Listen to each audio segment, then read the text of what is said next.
They call you kind. They call you generous. They call you the nice one. But let me tell you the truth that no one dares to say out loud. The nicest people are often the most broken inside. Think about it.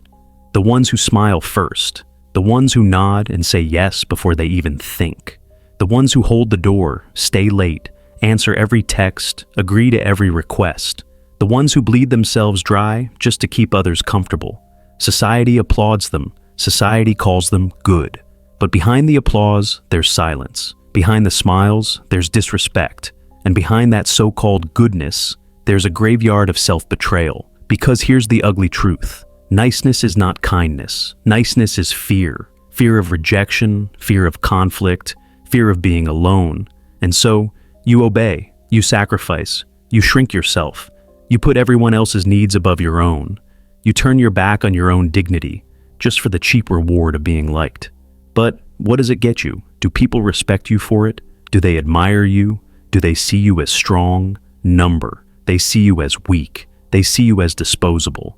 They see you as someone who will never say no, someone they can take from endlessly. History remembers the strong.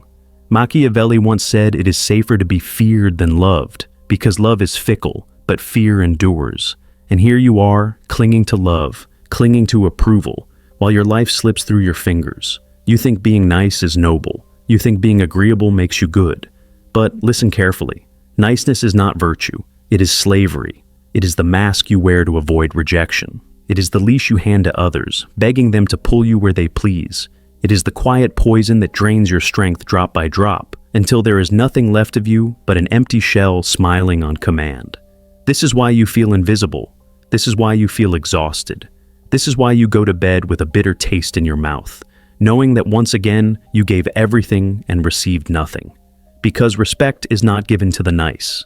Respect is given to the rare, to the strong, to the untouchable. And if you don't understand this, if you keep clinging to this hollow virtue called niceness, then you will live and die as a servant in a world that only values wolves. But here's the promise. In the next few minutes, I will rip this mask off your face. I will show you why niceness kills respect, why it destroys love, and why it ruins your chance at real power. And more importantly, I will show you how to break free, how to say no without guilt, how to demand respect without apology, how to stop being the nice one, and start being untouchable. This is not a pep talk. This is not motivation. This is a wake-up call, because the hidden cost of being nice is your entire life. And today, that life ends. You wear a mask. Every day, every smile, every nod, every forced yes that burns in your throat but slips out. Anyway, that mask is called niceness. And it is not kindness. It is not compassion. It is not love. It is fear, fear of rejection, fear of being unwanted, fear that if you dare to show your true face, if you dare to say no, you will be abandoned. Carl Jung called it the persona, the false self we construct to survive in society. It looks polite, it looks harmless, it looks agreeable, but beneath it, weakness, fragility, a trembling child desperate for approval. And here's the brutal truth. The more you wear this mask, the less anyone respects the face behind it. Think of the appeasers of history. Neville Chamberlain, returning from Germany in 1938, waving a worthless piece of paper, declaring, "Peace in our time." He wanted to be seen as the reasonable man, the negotiator, the nice politician. He believed surrender disguised as diplomacy would keep the wolves at bay. And what happened? Within a year, the world was at war. His niceness wasn't admired, it was despised. It marked him as weak, as naive, as someone unfit to stand against predators.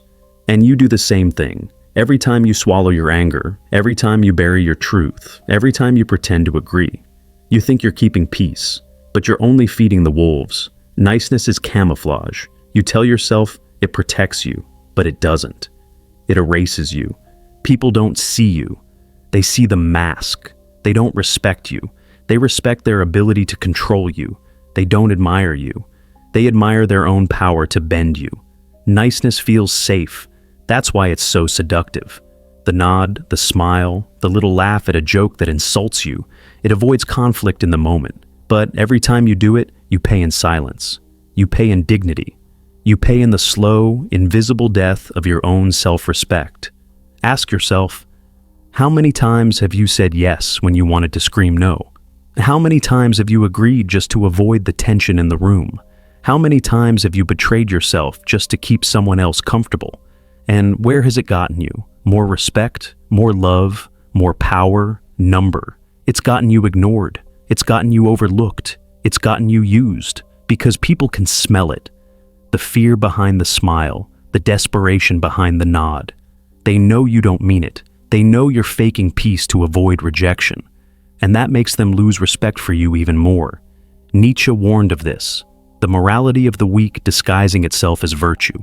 He called it ressentiment, the slave morality that praises obedience, submission, and sacrifice, not because they are noble, but because the weak have no other weapons. And when you bow to niceness, you join the ranks of the weak. You pretend your mask is goodness, but deep down, you know it's cowardice. And here's the most dangerous part. The mask eventually fuses with your face. You wear it so long that you forget who you really are. You forget what you believe, what you want, what you stand for. You become a walking reflection of other people's expectations. A hollow man, smiling, nodding, fading. But let me tell you this, the world does not remember hollow men. It remembers those who tear the mask away, the ones who dare to be real, the ones who refuse to bow, the ones who would rather be hated for their truth than loved for their obedience. The mask of niceness feels safe, but it is a prison. And as long as you keep wearing it, you will never taste respect, never taste freedom, never taste power. So I ask you, how much longer will you keep playing the servant? How much longer will you keep bowing to a world that only loves you when you erase yourself? How much longer will you hide behind the mask? Because until you rip it off, you will never know who you really are. The world is not kind to the nice. It uses them. It drains them. It chews them up and spits them out. And here's the truth you've been avoiding. Your niceness is an invitation. It signals to everyone around you that your time, your energy, and your dignity are up for grabs. Predators don't waste time on the strong. Manipulators don't bother with those who set boundaries. They look for the weak. They look for the ones who can't say no. They look for you. Machiavelli wrote in The Prince that people are quick to forget kindness, but they never forget power. That is the law of human nature. The man who always says yes will be used until there is nothing left. The man who commands respect will be feared, obeyed, and, ironically, trusted more. And you've seen this in your own life. At work, you say yes to every request. You cover shifts. You stay late. You pick up the slack. And what happens? They don't see you as reliable. They see you as disposable. Promotions go to someone else. Respect goes to someone else. You are just the mule who carries the load. In relationships, you bend over backwards to please. You give gifts. You sacrifice time. You silence your needs. At first, they smile. At first, they thank you. But slowly, something shifts. Gratitude turns to entitlement. Love turns to expectation. And one day, you realize you are not a partner. You are a servant. In family, you're the one who can't say no. The one who lends money, runs errands, fixes problems, listens endlessly. And what do you get in return? Rarely respect, rarely thanks. You become the family's emotional punching bag, the one everyone leans on, but no one looks up to. This is what niceness buys you, not love, not admiration, not loyalty. It buys you exploitation, because niceness is a currency that never holds its value. The more you give, the cheaper it becomes. The more you obey, the less your obedience is worth. And the cruel part? Even ordinary people, not predators, not villains, just everyday men and women, will use you. Not because they're evil, but because human nature is opportunistic. If you let yourself be drained, someone will drain you. If you hand over your dignity, someone will take it. This is why you feel exhausted. This is why you feel invisible. Because deep down, you've taught the world a dangerous lesson. My boundaries don't matter. And once the world learns that lesson, it will never stop. Niceness doesn't protect you. It paints a target on your back.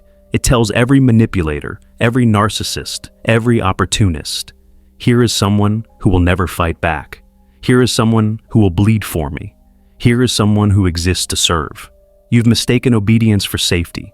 But safety built on obedience is slavery, and slavery always ends in abuse. The Romans knew this. Their respect was reserved for strength, not submission.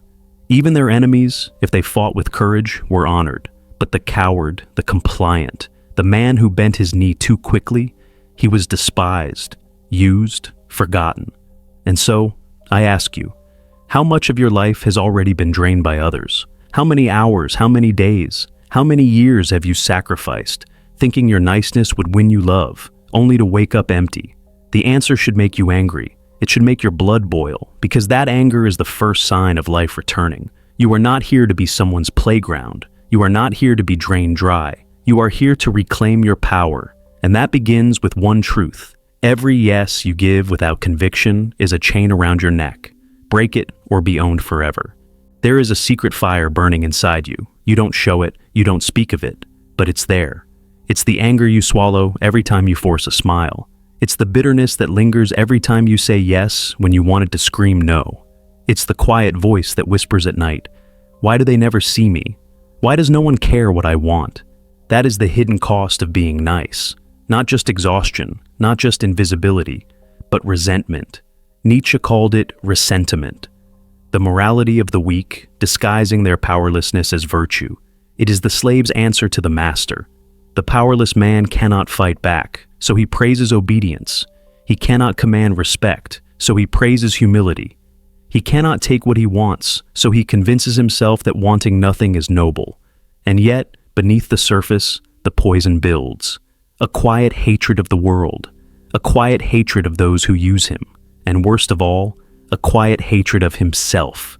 This is where your niceness leads, to a life of silent self-betrayal, to a heart rotting from unspoken rage, to a mind twisted by the endless cycle of giving and being forgotten.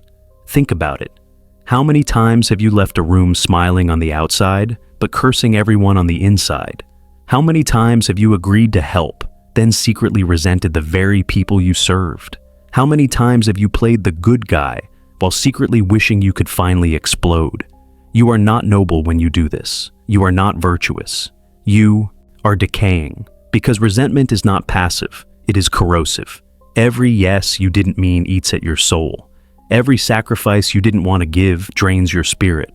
Until eventually, you are nothing more than a polite corpse, smiling, nodding, dead inside. And here's the worst part. Resentment doesn't stay hidden. It leaks. It leaks into your tone, into your body language, into your relationships. The people around you start to feel it, even if you never say a word. They sense the bitterness. They sense the quiet anger. And instead of respecting you, they pull away. They avoid you.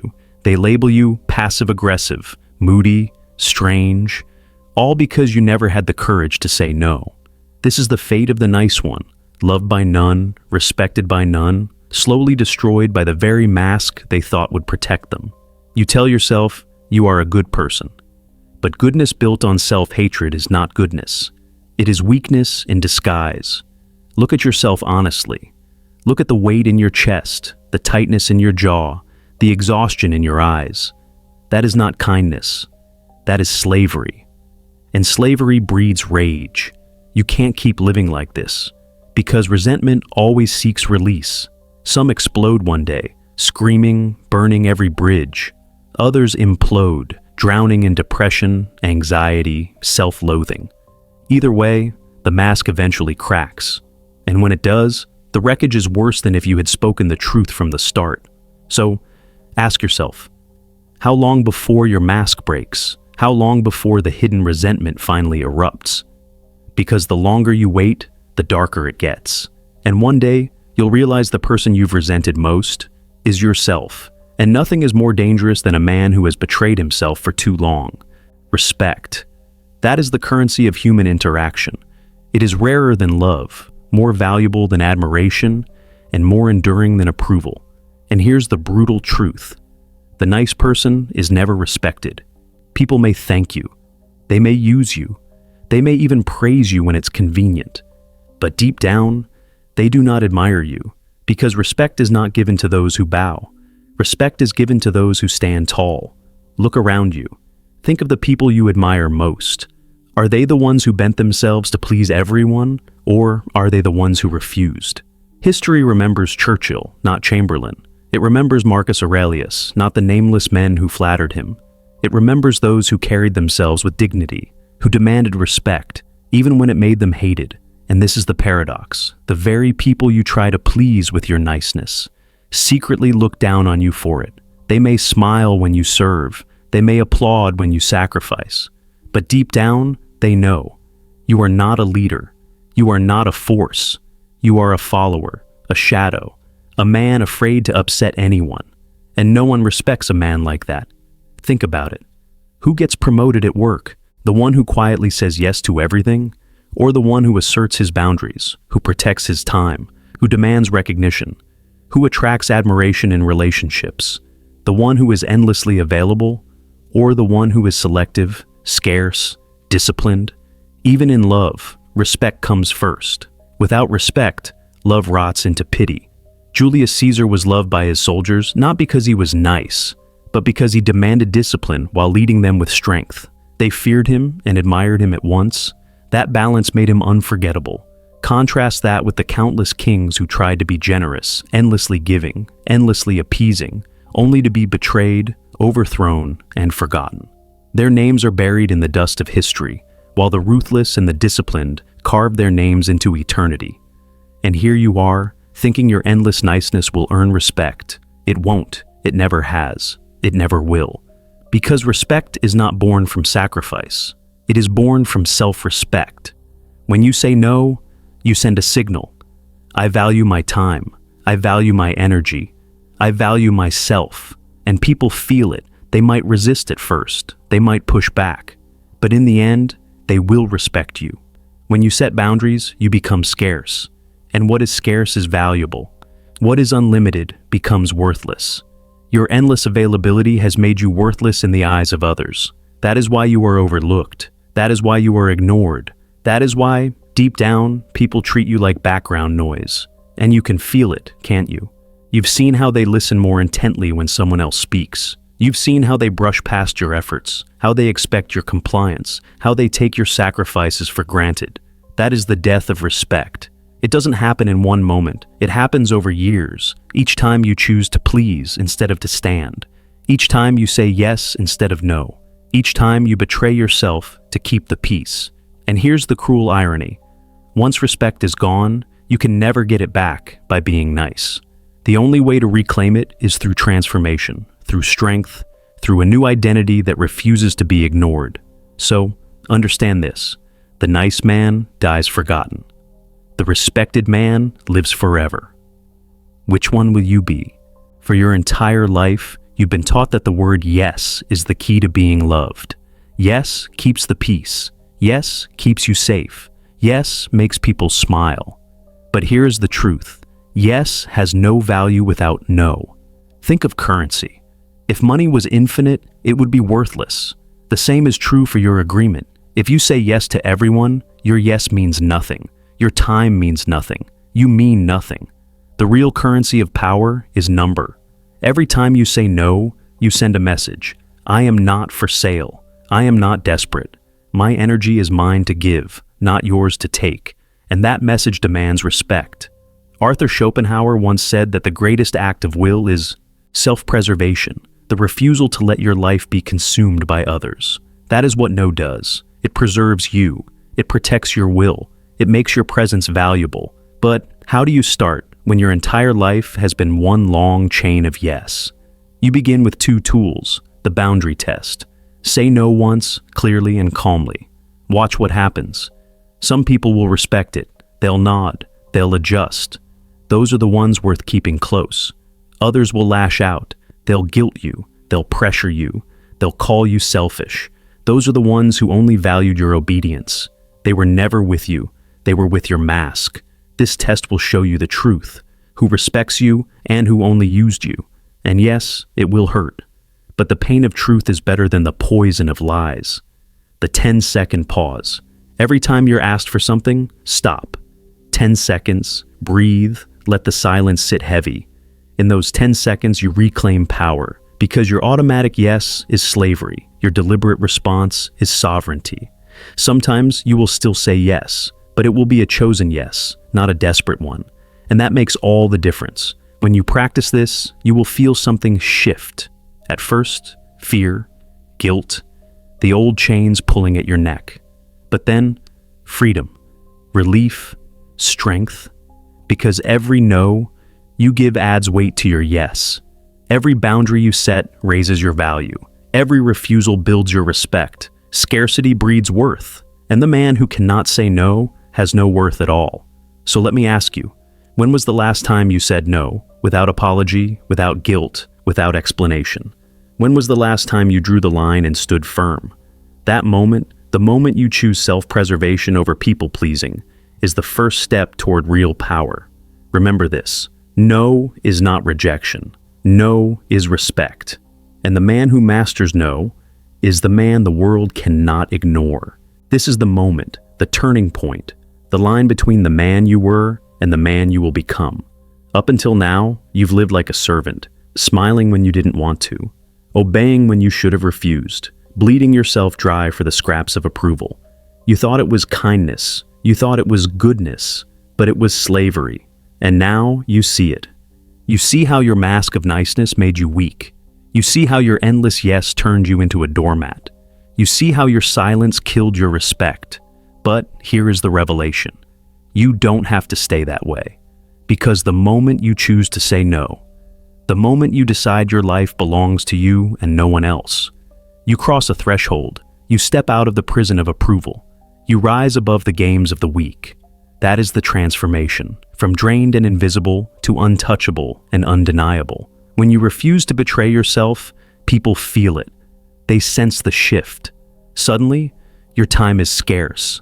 Your presence is valuable. Your words carry weight. You are no longer background, noise. You are the signal. And yes, some will leave. Some will call you cold, arrogant, selfish. Let them. The ones who remain will be the ones who truly respect you, the ones who see your strength, the ones who know your boundaries are not walls, but thrones. This is the paradox you were never told. The less you need approval, the more power you hold. The more you protect yourself, the more others value you. The moment you stop chasing respect is the moment it starts chasing you. You are no longer a man begging to be seen. You are the man who cannot be ignored. So ask yourself right now, will you keep living as the slave of niceness? Or will you rise as the sovereign of your own life? Because once you embrace this, once you tear off the mask and reclaim your no, your relationships will change, your career will change, your identity will change from doormat to untouchable. Enough. No more masks, no more fake smiles, no more bowing to a world that feeds on your obedience. This is where it ends. From this moment forward, you stop begging to be liked. From this moment forward, you stop selling your soul for scraps of approval. From this moment forward, you choose sovereignty. You were never born to be a doormat.